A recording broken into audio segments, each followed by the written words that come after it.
Hello mga amazing, it's me, Amazing Bry. Um, Matagal-tagal po tayo hindi nakapag-upload. Ngayon po, ibabike check po natin yung bago ko pong bike. 1 month old, Sunpeed Triton. Ito po siya. And yung mga parts na i-upgrade natin sa bike. Unahin na natin is yung Shimano pedal. PDR 540. Ito na siya, nakabit na siya. 2 weeks na nakakabit at ginagamit ko na siya. Ito. Mamaya papakita natin isa-isa yung mga parts. So kanina, bumili po kami kanina ng Shimano bottom bracket. Ito. Yung RS500 na Shimano. And next, yung Shimano RD Claris 8-speed.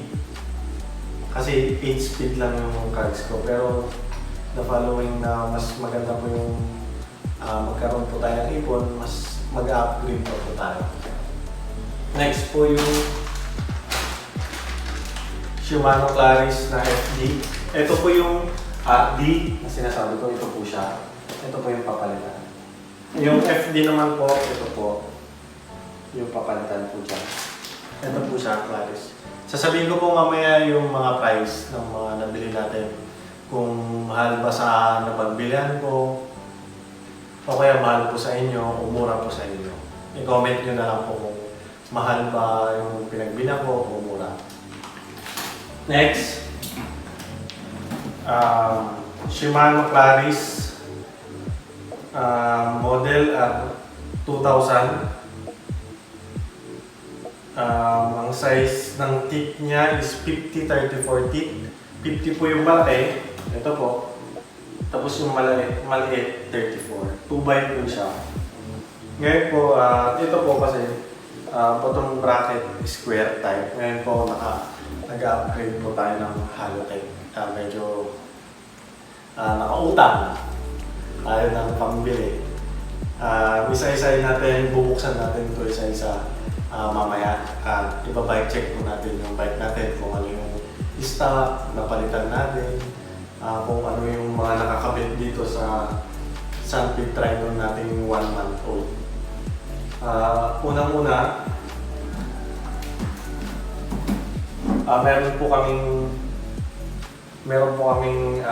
meron akong nabili na battle cage. Ito po siya. Plastic lang siya. Bakit plastic lang yung nabili natin? Kasi po, kaya plastic lang yung binili ko kasi beginner pa lang naman ako. Kaya mas affordable yung mas mura kasi may time na mababali yun. At may time din na talaga na pag nagmamadali, ganyan. Bubunutin, mamadali na ganyan. Mas hindi siya masakit sa bulsa. Meron akong bottle water na Sagmeat and bottle water na Discover. Dalawa yung normal sa mga ibang bike. Iisa lang. Pero sa Triton, Sunpeed, dalawa na. Kasi dalawa yung bottle ko. Ito para sa akin, mostly na nagagamit ko ito. Itong isa, para sa mga kasama ko. Mawalan man sila ng water, handa kong ibigay sa kanila yung andito sa harapan ko. Kailangan. So next po, stock pa rin po yung saddle ko. Kung makikita nyo po, may damage na po dyan. Kaya may damage dyan. Nung first time ko mag-cleats, ayun, nakalak yung kanan na tumba ko dito sa may kanan. Bumaliktad ako kaya ito nabutasan. Ito, stock pa rin na caliper ng Triton natin. Z-Star yung tatak. Ito, cogs natin. 8-speed, 11 tip to 28 tip na 8-speed. Itong RD natin, stock pa rin. Sensa Reflex, yung tatak, yung stock natin. Ito stock wheel set ng Sanpid. Yung rim niya Sanpid, yung gulong niya, ano ba yung gulong niya, ang size ng gulong niya, 725C.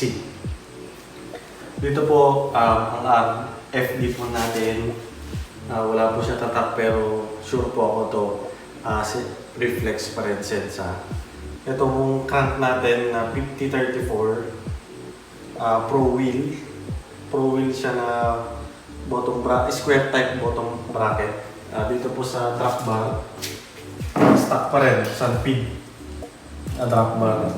Dito po sa headset, yan. Ito po Sanpid pa rin. C-Star na caliper, stock. Fork na aluminum fork. Ay, alloy pala. Alloy fork na Sanpid. Madaming sasabi na carbon siya pero alloy lang. Alloy lang siya. Ay, stock wheel set pa rin ng Sanpid. Ang dito sa may bike na to, first bike ko na RB. Meron akong bike dati nung bata ko, bakal na BMX.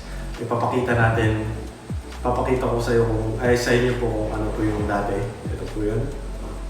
And then po, kaya reason why po kaya nag-upgrade po ako para mas comfortable, mas ano yung tawag dito, para mas madali mag-shift, accurate yung pagpitik. Yung hindi ko pala nasasabi yung STI niya, reflex pa rin, Sensa reflex na STI. Stock na stock lahat. Ang napalitan lang po dito sa bike natin is yung clutch pedal. Ito pa lang. Ngayon pa lang nag-upgrade po tayo at nakasabi ko, nakaipon, nakautang. Ito na po yung time. Ito na po yung pinaka masayang part ng pagbabike na nag-i-enjoy ka sa ride at nag-upgrade mo yung bike mo, iingatan mo, siyempre yung ipon mo, yung pagod mo, paano mo siya bilhin yung part. May sentimental value sa akin ng bike kasi first time ko nga, first time kong nagka-bike ng ganito. Meron dito sa bahay na bike, 3 RB, 3 mountain bike. Dati po, bago pa mabuo yung Team Amazing, si Andrew po yung bunso ko pong kapatid, siya lang po yung may bike sa amin. Hanggang sa pangalawa po akong bumili. And then, marami din pong nagbabike dito po sa amin sa barrio po namin na nagbabike, mga bata. Hindi pa namin sila kakilala. Hanggang sa nabuo yung Team Amazing na nag-start po kami sa 2 lang. Tapos nagsibilihan po yung mga taga sa amin dito na bata ay binata. Katulad ko na may anak din, bumili ng bike para makasama sa enjoyment ng team. Hanggang ngayon, sa 2 yun, napalaki namin yung Team Amazing ng 40 na members ngayon. So yun, meron mga di nakakasama sa ride, madalas kasama namin sa ride. Yung mga batang malakas mag-bike sa amin, yung sinasabi nga namin na bata sa pagbabike pero sa pagpedal, sa pag-ensayo nila para silang matanda. Naiiwan kami sa ahon yung maakyat dahil napapalayo na tayo sa kwento. Ito na, bubuksan natin isa-isa at saka price check natin. A few moments later.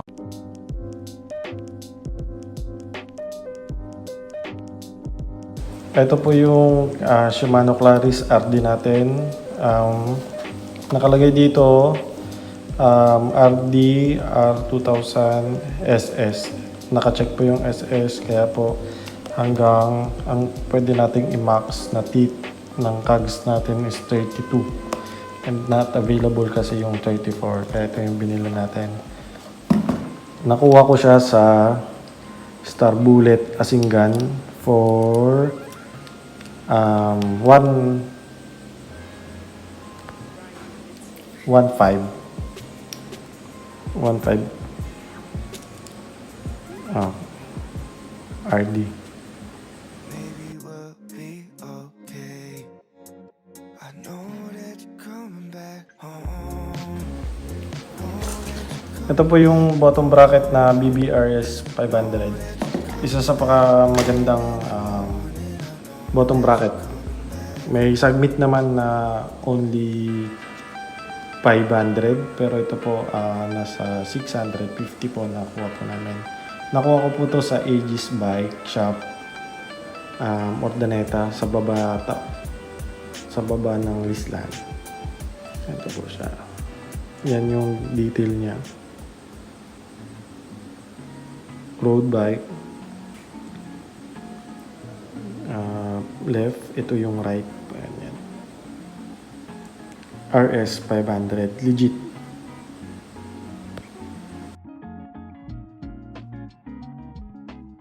Ito po yung FD na Claris 2x clamp type. Meron kasi yung, di ko alam yung isa, yung andito lang.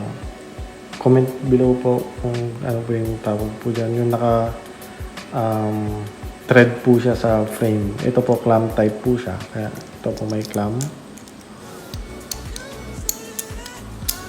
Ito po nakuha po natin sa halagang 650. Shimano Claris. Legit.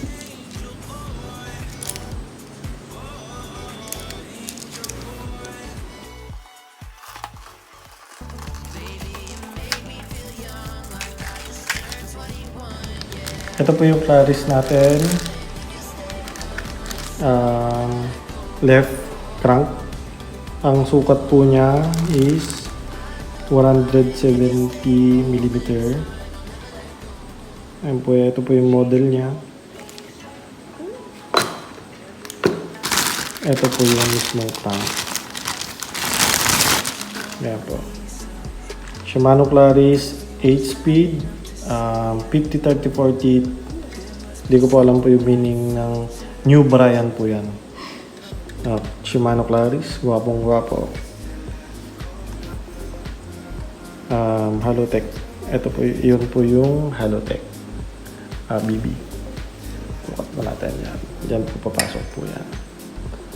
Dito po mismo, ito mismo po yung papalitan po natin dyan sa bike para maging ayos na po at swabe po yung takbuhan.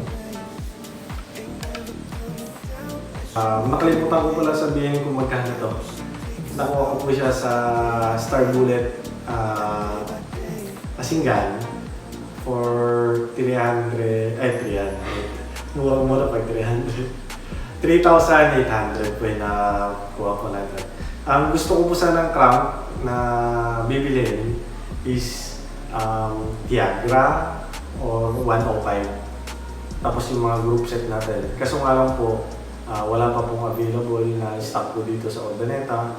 And takot po ako hanap po sa online kasi kamuntik-muntikan na po tayo na scam. Kaya po, napilitan na lang po ako.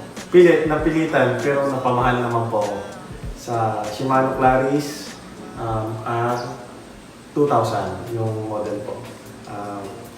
Sa next po na vlog, re-review po natin kung ano po yung magiging impact, kung ano po yung magiging naitulong na mas maganda po sa pagbike natin, sa comfortable, yun nga yung accuracy ng pag-akyat baba ng mga kadena natin, mag-adjust tayo. Yun po, sasabihin ko po sa inyo kung ano po yung naging magandang dulot ng nabili natin. Sa lahat po ng bikers po dyan na gustong-gusto magkaroon ng magandang bike, ito lang po yung masasabi ko po sa inyo. Ito po yung sinasabi ko din po sa team ko po sa every ride po namin na maganda man po yung bike natin, pangit man po yung bike natin. Ang importante po doon, nag-i-enjoy po tayo bawat ride. Kung nag-i-aim po tayo ng mas magandang bike, magsisimula po sa sarili po natin yun. Maniniwala po kayo sa sarili nyo na kaya nyo pong bumili ng bike na po yun. Meron po kasing mga kabataan ngayon, pinanganak na talagang mayaman.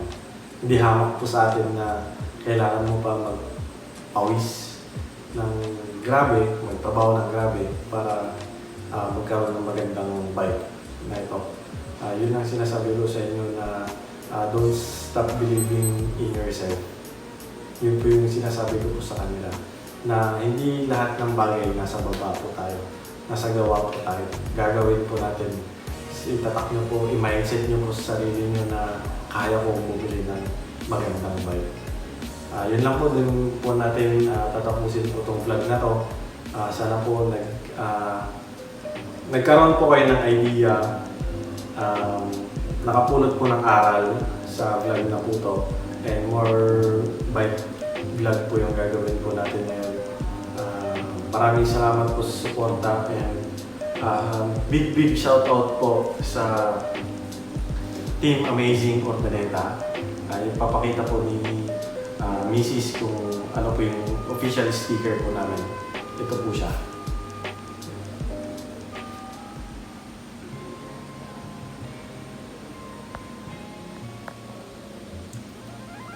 So, yun po, may nakainan na po kami kanina sa Malasiki. Nag-start na po kami, nag-start na po ako at yung mga grupo na lahat po ng kinakainan po namin, nilalagyan po namin ng official sticker po para sa bawat hindi man po kami makasama sa ride, yung mga kasama po namin nag-ride, at least masasabi na po nila na kumain na po kami doon. And maraming salamat po, and God bless you po sa inyo lahat. Huwag po tayong makakalimot sa Panginoon. Peace! Yung pahabol, sorry na. Huwag niyo pong kakalimutan mag-like, comment, subscribe, share. And kung bago lang po kayo dito sa YouTube channel ko, bago lang din po ako. Amazing!